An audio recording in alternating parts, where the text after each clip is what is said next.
Hi there, everybody. I'm Harold Burbank. I'm Amber Bay. I'm Jill Long. I'm Derek Batichek. I'm Diomedes Hernando. And today we have a presentation for you all on seasonal affective disorder and holiday blues among the elderly.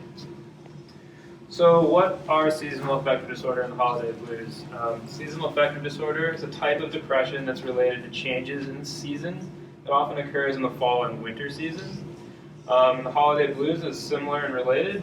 It's feelings of loneliness, sadness, fatigue, tension, sense of loss occurring around the holidays, fall and winter months.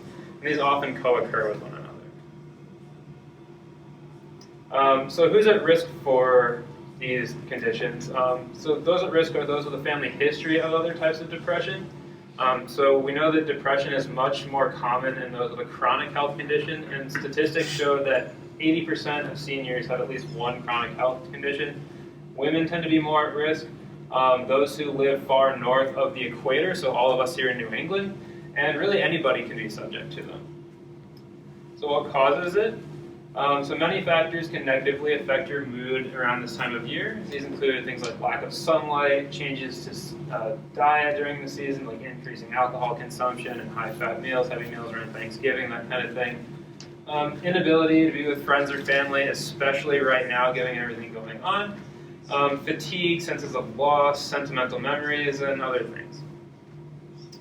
So luckily, there are several ways of managing seasonal affective disorder, and one of them is sunlight. Sunlight is really important for your mood.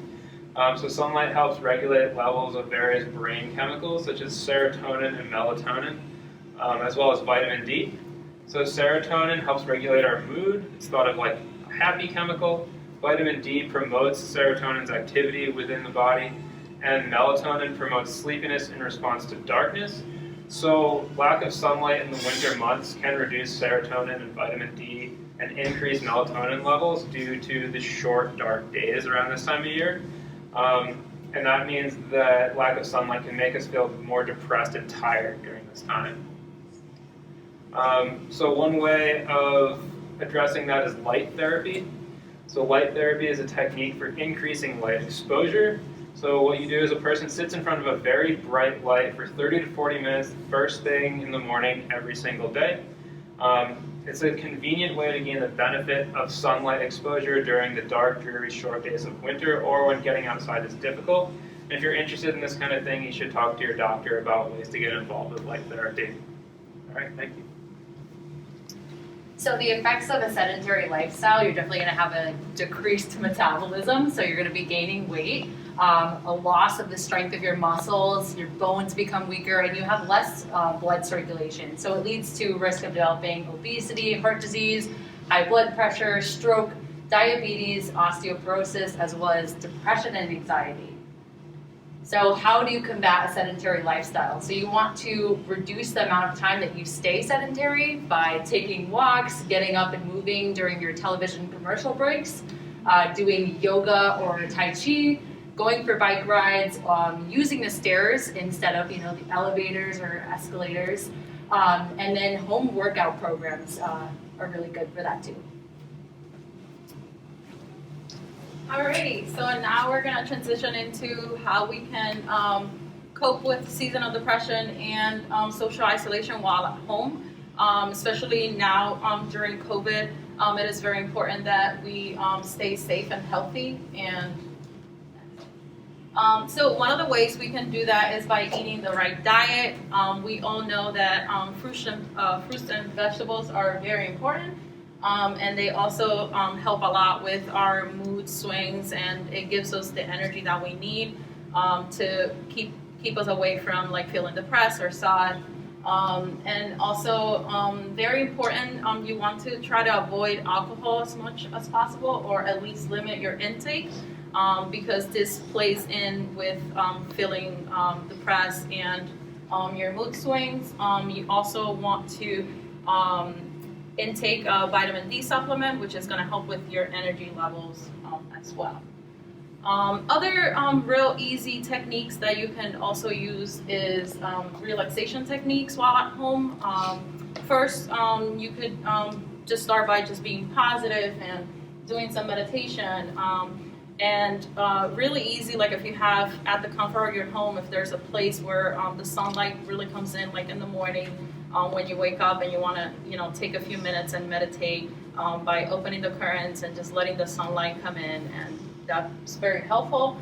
Also, you can do like a warm bath, or you can use aromatherapy, which works very well to kind of soothe your mind and basically get you to feel comfortable. And also you can use guided imagery and music therapy, so like soft music or any music of your choice to just kind of get you not to think in negative thoughts. And lastly, you can also do dry vibe readings. They've been doing this since the COVID pandemic started. They've been doing this, which has worked very well for like birthdays and other occasions, especially now coming the holidays with Thanksgiving and Christmas. You can definitely do like a drive-by if you're like at home or an apartment or care community. You can have like your family members or your most loved ones come by, and like they can do posters and basically with like expressing their feelings of any feelings related, basically. Thank you. Well, hello everybody. How's everybody doing today? I've got some lower tech, for less tech savvy folks, ways, tips to stay cognitively active and stay connected. A great way in today's high-tech world, if you have a hobby you enjoy, you can indulge in that to stay cognitively active. Some suggestions: you might be into art, word puzzles, creative writing, journaling. Journaling specifically is a great way to express one's feelings, especially if you feel those holiday blues in a meaningful, therapeutic way. If you're a handy fellow like Mr. Carter over here, you might want to go ahead and get around to starting a new project around the house, making some of those repairs or improvements that you might want to go ahead and have been on the to-do list for a while. If you have a productive project that actually has a potential to instill a good sense of accomplishment, really help combat those blues. 96 years old, still building houses. And we have some ways to stay connected, like Ronnie here. The best way, a lot of people are texting and emailing these days. Pick up the phone. No shame in having a landline. You got a lot done on that thing. You can always call your loved ones, call your family, call your friends, and you have Tricky Dick over here writing a letter. Now, as odd as that seems today, texting and emailing, writing a letter isn't only a way that you can keep in touch with somebody. It's actually a quaint, fun activity these days. A lot of people look at it as an old-fashioned way to connect with somebody, and it's a lot of fun. I do it myself sometimes. I still have a pen pal. I know that's weird. So there's some tips for that. I'm going to talk to you guys about all of the resources you have in town. You guys in this town are very fortunate. You have a wonderful newsletter that gets put out every month or so by your senior center, and you can subscribe to that. If you are not a subscriber, you can go on the website and subscribe. It's also located around town. You can pick one up at the grocery store, other community resources. So the first one I'm going to talk to you about is the Friendship Line, and this is also located on the back of your newsletter. This is a resource that's 24-hour support. Say you wake up in the middle of the night, you're not feeling so great, you're in crisis, you want to talk to somebody, call the Friendship Line. It's through the Institute of Aging. You can chat about whatever you want, whatever's on your mind. Like I said, if you need some emotional support. And the number is here on the screen. It's also on the back of your November-December newsletter. We also have a really great program that is through Covia, and that again is on the back of your November-December newsletter, and it's called Well Connected. And this is a great website. It offers free phone or internet programs, and you're going to go online, you're going to flip through their very extensive list of programs. They have things like sports talk, bird watching, TED Talks that you can listen to, book clubs, armchair travel. You want to go somewhere on your phone? Call them. So you're going to register for a program. Like I said, you can call in or do it virtually, and this is through Covia, and that information is in your newsletter. If you don't have a computer, a tablet, any way to FaceTime your loved ones or pull up an email or pull up a digital program, there's a Stay Connected grant, and that one's actually on your October newsletter, but you can call. It's through the CT Department of Aging. Call and ask for the Stay Connected program. They even give you training on how to use the technology that they're going to provide you. So if you'd like to apply for that grant, the information is in your October newsletter. to apply. Around town, you have your library, your Wilson Branch Library.